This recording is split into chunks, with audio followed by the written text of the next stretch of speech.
Oops. I just pulled my webcam down. Does it still work? Just a second. Yeah, it still works. What up? For many times, and here we are, and let's make it happen. The history of Classic WoW, 2007 to 2019. After we finish all this, I want to do a UBRS speed run so we can get an idea of how fast the runs are going to be. Okay? That's basically what the plan is. Okay? Let's do that. Hello, friends. Punkrat with a very serial documentary. Okay. I made a video about 3 months ago talking about the private server community. I noticed many people within the comment section of that video mentioning that they were actually unaware of the story that led to Blizzard's announcement of Classic WoW 2 years ago. I figured I'd make a documentary style piece to cover the story. So here it is, the entire story, going back over a decade. It all started in 2007. A Whenever seed they was introduced planted BC. in the fertile soil, which are the original World of Warcraft forum boards. Yep. The seed was planted, germinating slowly in the damp grounds. It was a seed of skepticism and discontent, a paranoia of what was to come. Heretics, they called us. Doomsayers. Fearmongers. But unfortunately, that's a private server those player. fears were placed in reality. In January 2007, It's the Butcher. the Burning Crusade had launched. Although it was foreshadowing to what was to come, it was still one of the greatest World of Warcraft experiences in the history Talking about of Burning the game. Crusade. TBC hit most marks. It retained the core MMO features that made the game tick, while still being entry-level friendly enough to strike a good balance between the different types of players. But despite that fact, it exemplified a trend which was worrying to the most die-hard of World of Warcraft fanatics. And that is. The first change was the death of World PvP with the additions of flying mounts. Along this came the annexing of old zones in Azeroth. I'm sorry, but I disagree that flying killed world PvP. We talk about this every day, so I don't want to get into it too much, but I do disagree that flying killed world PvP. I think that there's a lot of other things that did it too. Since the new expansion was almost entirely focused on the Outland. No life losers were dying to taste the blood of casual scum trying to do their quests. Of course. But since they were all flying up in the sky, hiding from the lurkers below, the dangerous open world dynamic was no more, and the casuals had become a protected class. Fast forward a couple years, and World of Warcraft was at an all-time high heading into Wrath of the Lich King. Yep. The allure of Arthas as the main antagonist was the only marketing necessary. Although World of Warcraft was the biggest game of the time, bringing in more money than you could ever imagine or ever really dream for, it wasn't enough until you made for mobile the games. corporate monarchs at Blizzard Entertainment. Going into Wrath of the Hillary Lich King, Clinton. the plan was to expand the player base even further into the casual markets. Yep. Random Dungeon Finder now teleported you to your dungeon. Heroic dungeons were so easy that you could blast through so many within one day. I don't know what's funny about this, the fact that he's talking about how easy heroic dungeons are, and it's this stupid little dog being put to bed by some fucking mom probably who thinks the dog's her child. Like, I don't know why, it's just like the combination there, it's just kind of funny to me. That it would give you enough badges to fully gear out your character, raid ready. It's okay, you're gonna get your badge gear, little puppy, it's fine, you're gonna get all the gear that you need. Just go to bed and you'll wake up tomorrow and the mobs will reset and you'll be able to get your badges again. I could just imagine it, man. The raid tiers were trivialized, raid attunements removed, further exacerbating that same issue. Uldar might have been your favorite raid within Wrath of the Lich King, but it became largely trivialized by the time ICC and Trial of the Crusader were released. The game started to revolve around daily quests, pulling you further and further away from an organic MMO experience. I don't feel like daily quests are antithetical to an MMO experience, but I think that they are antithetical in a lot of ways to a sandbox MMO experience. And at least they can be. I know that like even BDO, like every game, here's the thing is that like everything has some form of like a calendar reset. So you had like raid resets on Tuesdays. You had, Onyxia resets every 5 days. So you're always going to be able to get people to play in terms of like a cyclical thing, no matter what you do. But even though that's the case, I still wish that they didn't focus so strongly on daily quests like they have. I didn't mind dailies. No, I don't mind dailies either. I think dailies are great. I think dailies are very, very good. But the issue is the fact that like dailies became the end game. And that's like a big problem that Blizzard has kind of had, is that whenever they have like a system, they use that system to basically encompass the entire end game. And there's nothing else really for players that don't want to participate in that one system. This, however, was only the beginning of the end. A couple months before the Wrath of the Lich King released, the greatest piece of foreshadowing was about to take the player base by storm. In July 2008, Vivendi Games, the parent company of Blizzard, merged with Activision, and the era of Activision Blizzard was thrusted upon us. The player... Very true. Extremely true. This picture right here, what does this picture mean? This is the same picture. This is the same person that we saw earlier. Right there. It's the same one. Exact same picture. Here's the thing, guys.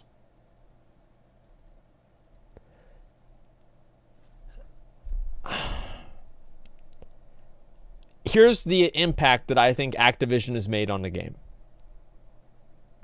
I think Activision has changed the way that Blizzard releases products.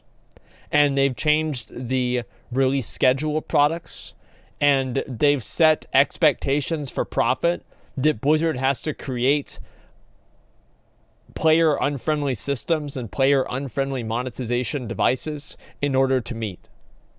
That's what I think Activision has done. I don't think Activision has had any impact on adding Dungeon Finder or LFR or anything like that. I think that they purely just look at the overall performance, how much money is this game making, and when are releases of the game coming out. Those are the two things that I think Activision looks at, and those are the things that everything basically comes back from. Now under the reign of their overlords at Activision Games, and World of Warcraft was never to be the same again. The golden age of Warcraft had seemingly come to an end.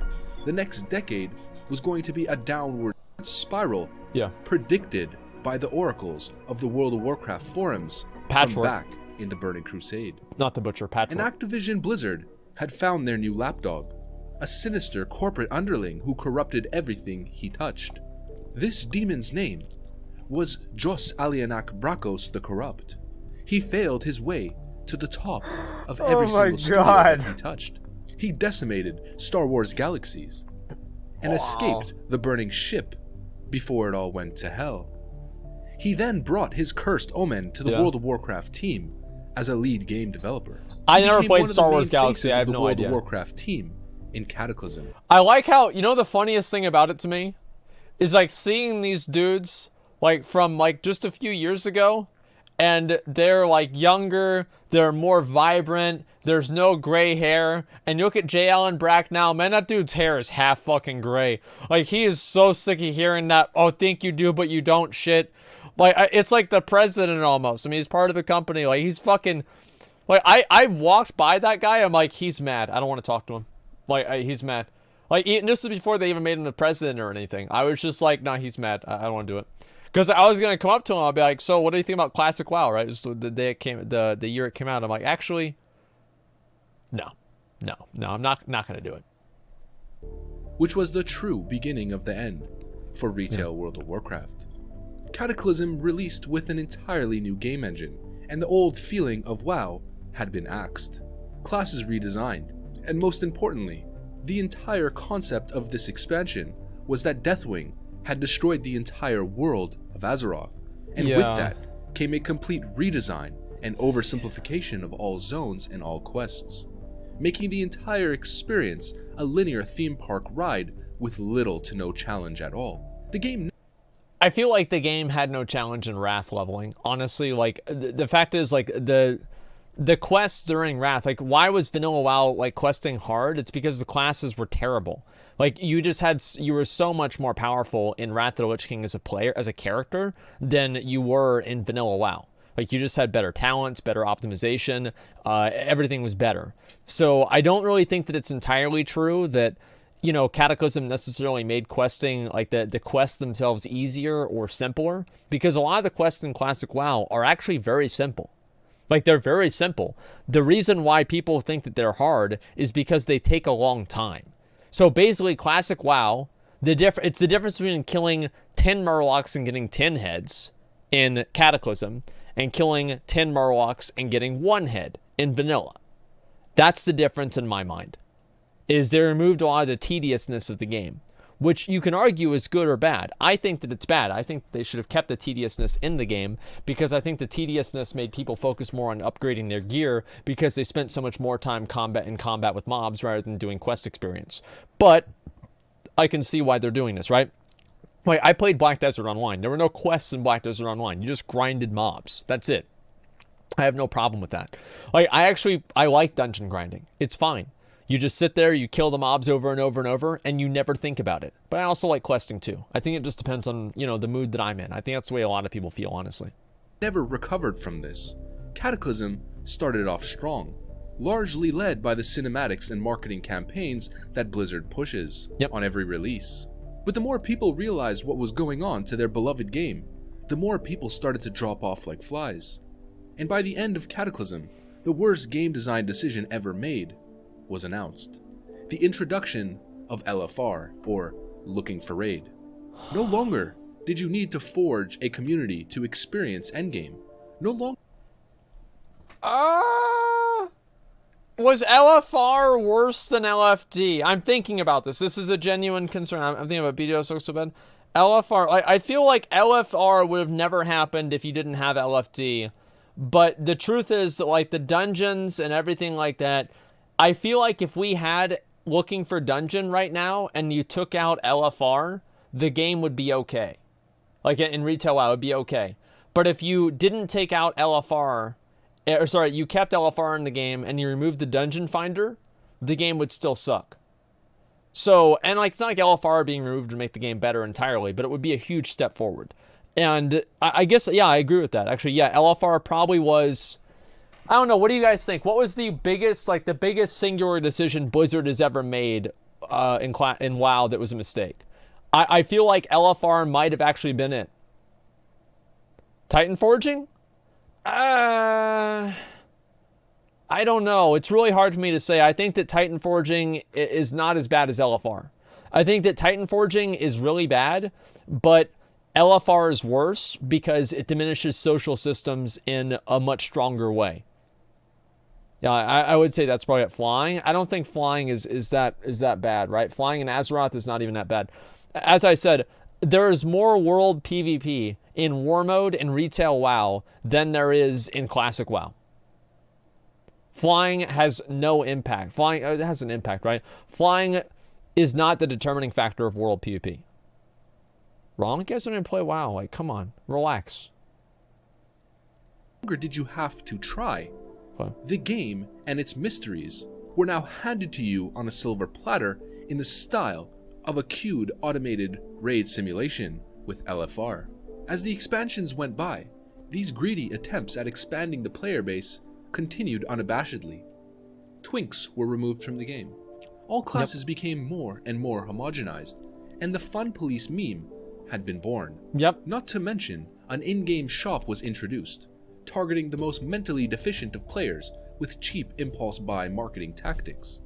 Throughout this entire downfall, J. Alianak Brakos' narcissism knew no bounds.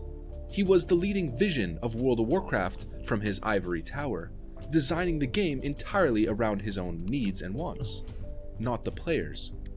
At one BlizzCon, he was challenged about flex rating, and subconsciously, the truth came out. I don't know. I mean, I feel like that's a little bit much. You know, that he's designing the game around his own. Like, that seems like it's a bit much to me. Maybe I'm wrong about that, but I feel like this is a bit of a hyperbole. He stated how flex rating was designed for players like himself and his guild of crusty boomers. It's satire? A guild okay, with that's no fine. ability to compete in the raid scene, but still wanted to raid extremely casually. Yeah. He talked about how flex rating allowed him and his retirement home guildmates to collect epics as well and join the party. He was out of touch.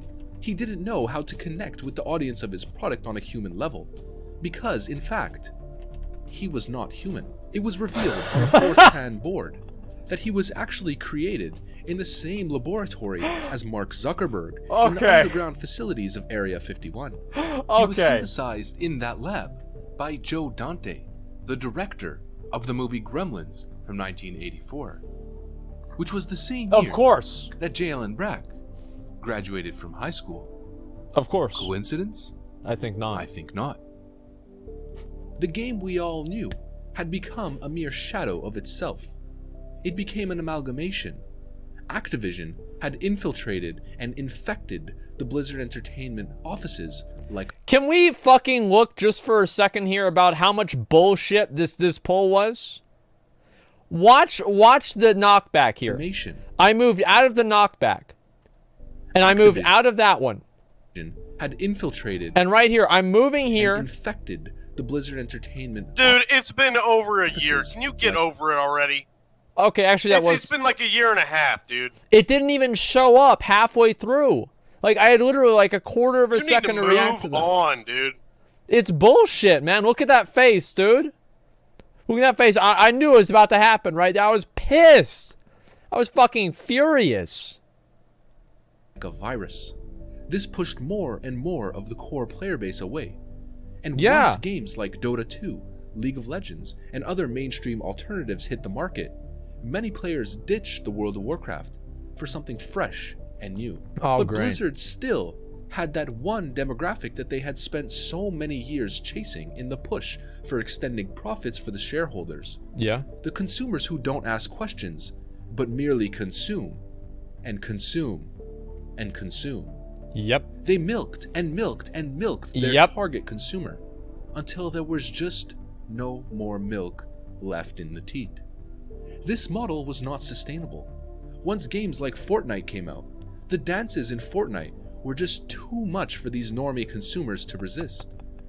They swiftly ditched World of Warcraft so they could floss and dab to their heart's content. Yeah, Things looked bad. That's true. But there was still hope on the horizon. A glimmer of hope from years prior. A hooded Avenger who I think that traveled all the way to the Eye of Sauron itself. Oh my god. BlizzCon. Oh he may look just like a boy to you, but he is no mere boy. Oh my god. Just like Edward Elric from Full Metal. Of course. Looks can be deceiving. He was one of the most powerful mortals in the land. He fought his way to the council of narcissistic game developers at Activision's lair, and set off a chain of events, which would forever be mired in the history of Azeroth for generations to come. He is an unspoken hero. In fact, his name is still unknown to this day. An unknown martyr who thrusted himself into the spotlight, sacrificing his body for the greater good of his people. A hero of the Horde. Oh a my hero god. Of the Alliance. His Okay. legacy knows no faction. He is the avatar of Azeroth. I feel like this is a vanilla WoW player. This is straight up. This is the same fucking picture that I had. Remember that one picture I showed you guys from back in vanilla WoW that I had where I was sitting with my hood on playing classic WoW? Like, this is the exact same fucking thing, man. I feel like this is it. This is the avatar of classic WoW players right here. And it's pretty fucking cool to see, right? I guess, like, yeah, now that you think about it, I guess a lot of the motivation for classic WoW happened right after this. But I feel like what it really was is that WoD came out and it sucked. And because it sucked, people wanted classic. And that's why a lot of the people that were like, oh yeah, Legion, like there were less people that wanted classic in Legion comparatively than wanted it in WoD. And then whenever BFA came out, everybody wanted it. What, you think Legion's worse than was worse than WoD? No, I'm just saying this guy changed lives. This guy set in motion events that it's changed everybody. You know, it's changed your perspective on gaming. it's changed your life in some way. You know, this guy seriously, he did something when he went up there, man. He did. He did. He ruined a lot of lives too. People are playing Classic WoW right now instead of doing anything else. And it's beautiful. Azeroth. On this faithful day, the words were spoken. Have you ever thought about adding servers for previous expansions as they were then? No. No. And by the way, you don't want to do that either. You think you do, but you don't. And by the way, you don't want that to be that either. You think you do, but you don't. The reaction from J. Alianak Brakos was, you think you do, but you don't. His narcissism again was on full display. This was the event that our Holy Avenger triggered, which caused a line of following events that led to today. I think Nostalgia shutting down was the next big neglect of demand does not squelch the demand. So the Prohibition players did exactly what you think they would: circumvent the system. The statement alone triggered a huge influx and That's the demand private server for stuff. private servers. Unofficial vanilla realms, developed by sweaty Europeans smoking cigarettes in their mother's attics. The seed had officially bloomed. Server after server, each one outdoing the last, until peak private server vanilla experience was achieved. A group of selfless devs grouped together to form the greatest private server movement to ever grace the internet. I do feel like Nostalgia probably was the best private server, right? I mean, I didn't really know, like, I didn't play on it myself, but like everybody that I've talked to, I've seen other people playing on it, it was like the best private server. And that's why Blizzard shut it down.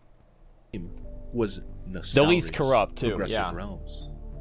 It was unlike any server the player base had ever seen. Yeah. And like anything of quality on the internet, it went viral through the power of word of mouth. Yep. 1 million accounts created, 15,000 players online every single day, with thousands waiting in the queue. That's a lot. Thriving community. That is a lot, man. Players from all realms together on one mega vanilla journey. But it was almost too good to be true. And as you would think, it didn't exactly end well. They got too big for their own good. The previous private realms were smaller and more spread out, but Nostalrius broke that notion. In fact, they shattered it. All of the other servers He's got them almost out. died overnight after the Nostalrius launch. He's got them out, man. Nostalrius absorbed all of their players, Yep. while simultaneously building enough name recognition and community notoriety to attract brand new, disgruntled retail players to the classic experience. That's how everybody was. Like, I remember whenever Nostalrius came out, people were just playing Nostalrius because they hated current WoW. Like, I think that people almost played the game out of spite. They're like, fuck you, Blizzard. We're playing Nostalrius. We don't have time for this shit at all. I almost played on Nostalrius. I'd never played on a private server. I never did. Not even once. But Nostalrius was the closest that I ever came. 1 million accounts created on a private server. The Activision team of lawyers were clearly put on the task. Oh, that's the See, Avengers. despite everything that the Nostalrius team did well, there was one fatal kink in their armor. An Achilles heel, so to speak. An oversight that at the time seemed like a bad idea. But in the grander vision, in hindsight, it was destiny.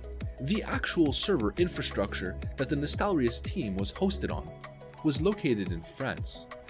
See, most private servers were hosted in Russia. Yep. This gave them protection from American cease and desist letters. Vladimir Putin would wipe his arse with them and light them on fire. The server was left with no choice but to close shop. It became a viral sensation. Yep. Videos started to spread of thousands I remember of watching players this one. in Ironforge, Ogremar, Stormwind, Holy preparing for the shit. Azerothian apocalypse. It was done, and overnight, hundreds of Can we just take into consideration the fact that there are so many people there and there's no fucking lag hardly? Like, I mean, really, there's like, where's the lag? Thousands of World of Warcraft's most die-hard fans were left without a home, cold on the streets. Wait, I was gonna trade me 30 But gold. I throughout didn't notice history, that. Shit. It's always been Look the at most everybody, man. disenfranchised, desperate masses What the fuck? that rise up and revolt to course. overthrow the throne. Absolutely. Which is exactly what happened. The community was not about to take this one lying down. It was time to form a coalition Oh, I like that and picture, send a dude. message to the corporate overlords at Activision Blizzard. It was That's us. time We're to the Power take Rangers. matters into our own hands. So what did the vanilla soldiers do? Exactly what you'd expect. Meme. The community memed. And memed. And memed. And memed some more. Yep. It became a movement. So Activision did exactly what you would expect from a corrupt, tyrannical power. They deployed their militant shills. They mounted a defense of the boy. Blizzard IP, Oh, but boy. severely underestimated their Oh, opponents. boy. It was a futile effort. Once again, Activision Blizzard was severely out of touch.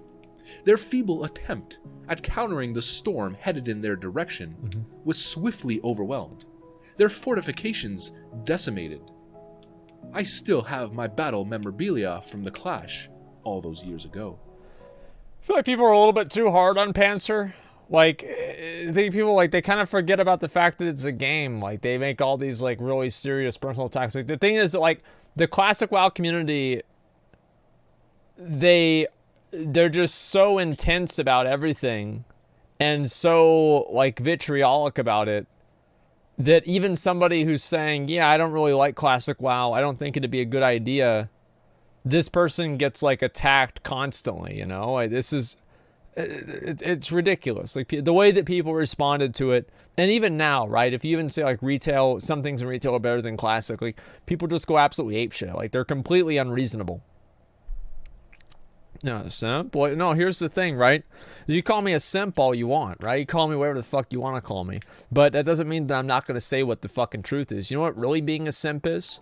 It's not being a bitch to one girl. It's being a bitch to fucking 30,000 other bitches that can't admit the fact that sometimes disagreeing with somebody over a video game is not a reason to fucking harass them in real life. Don't be a fucking bitch about that. It's ridiculous. 300,000 soldiers amassed. Yep. And the strategy was set in motion. We had the men. All we needed was an entry point. And we found our Trojan horse. His name was Mark Kern, a founding member of the Vanilla team, an Yep. exiled agent, a based Twitter Chad, Yep. the epitome of the red Wait, pill. did he change his fucking He was chin? perfect. Oh my god. The strategy was set. The soldiers were packed in the Trojan horse.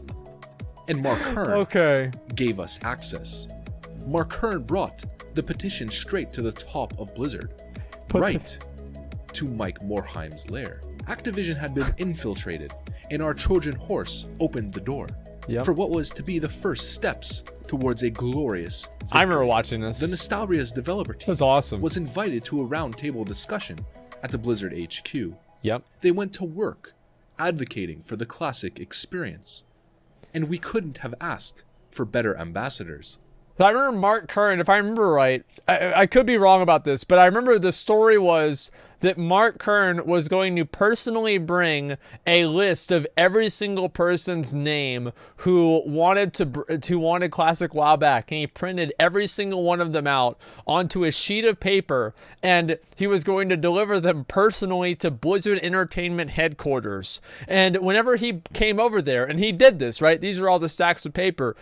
There are apparently employees that were offering to help Mark, but Mark, just as Jesus carrying his cross to the fucking the mountain, would only accept his own help, and he took it all by himself. Yeah, the literal God, an actual literal God. The story is so ridiculous, and the best part about it is that it's real. It's one of the craziest things, right? Is that Like, some of these stories, like, there's no way that you could write something that's that... Well, you could. Of course you could write something like that. Star Wars was made up. But the fact that these things are just, like, so completely off the wall and insane whenever you really step back and look at them. And they've happened.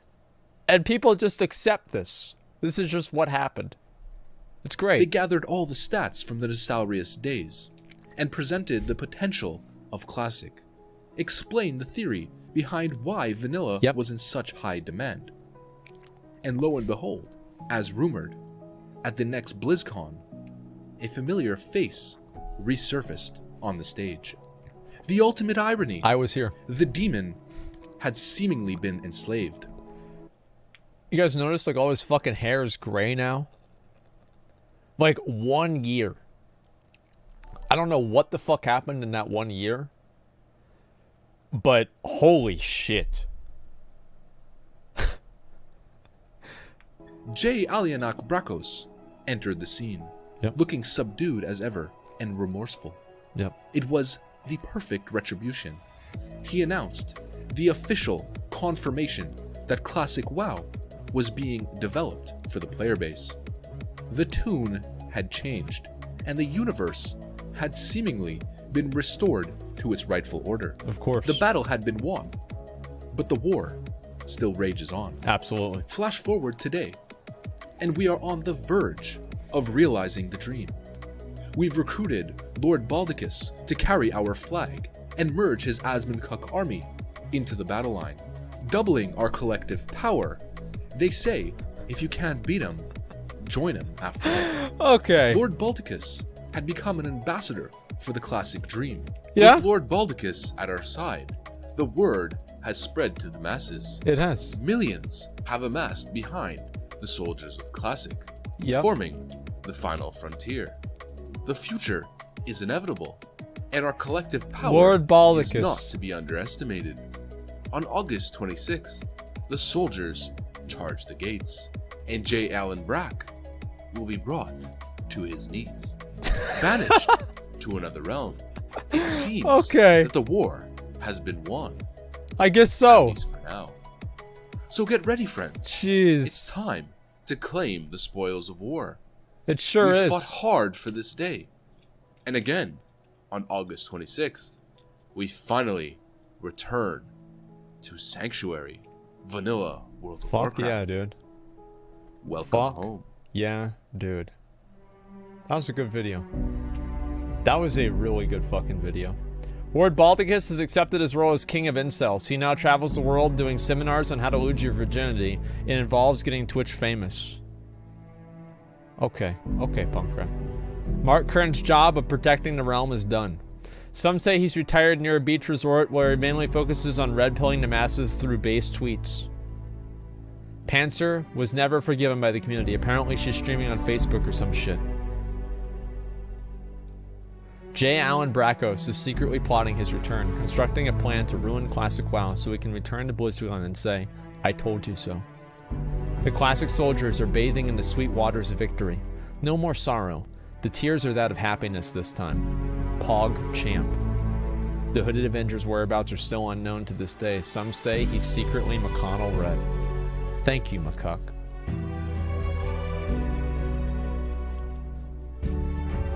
The Nostalrius guys are just happy to have played their part. Rip Nostalrius, never forget. J. Allen Brack's guild broke up. They plan on playing Diablo Immortal.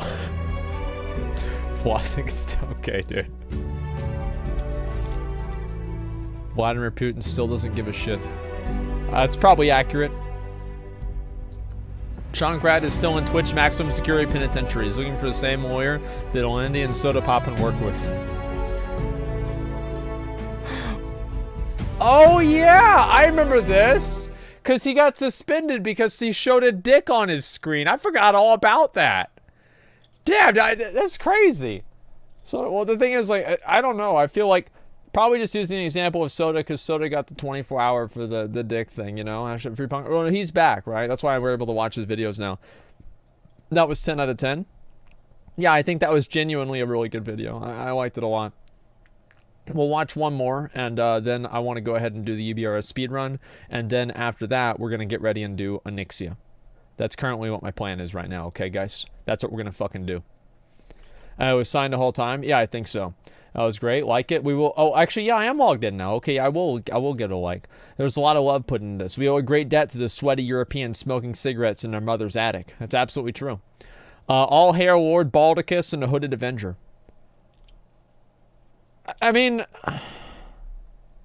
to be fair, like this picture, it's not that bad. If you can't beat him. Okay, like the picture, it's really, of all the pictures to do of me, I don't hate this one entirely. So you know what? I will accept this. This is fine with me. I'm okay with it. Let me go Stone Cold Gold. Yeah. All right, let me go ahead. We'll look at the rest of this afterwards. Okay, guys, give me 1 second.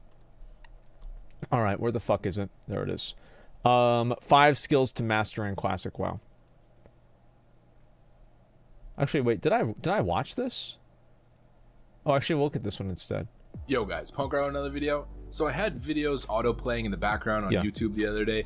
Did Grenades leave the guild? Yeah, Grenades left the guild. He was pretty pissed off about the whole dagger situation, and so he G quit. I might try to talk to him and see what we can do about it, but as I said before, you know, I think that we made the right decision. Everybody in the raid agrees with me, and so, no, I mean, obviously not everybody. He didn't agree with me, but, like, the overwhelming majority of people that spoke out about it agreed with me. There was nobody really saying that he should have gotten it, so I think that overall I made the right decision. Yeah, loot babies. Well, loot's, I mean, like, the thing is, like, everybody, oh, they don't care about loot. Why do they care about loot? Imagine spending all fucking week. You spend all fucking week waiting, planning, expecting to just go into Molten Core. And you think about this. You go to bed on Sunday night excited for Tuesday. You're not even going to do it the next day, but you're still excited. And you finally wake up on Tuesday morning. You're excited. You put on all of your consumables. You get your world buffs. You zone into Molten Core. And you're fucking, this is it, dude. This is the moment. This is that fucking dopamine hit that you've been waiting for all goddamn week. And you fucking kill Ragnaros. And the item drops and you don't get it.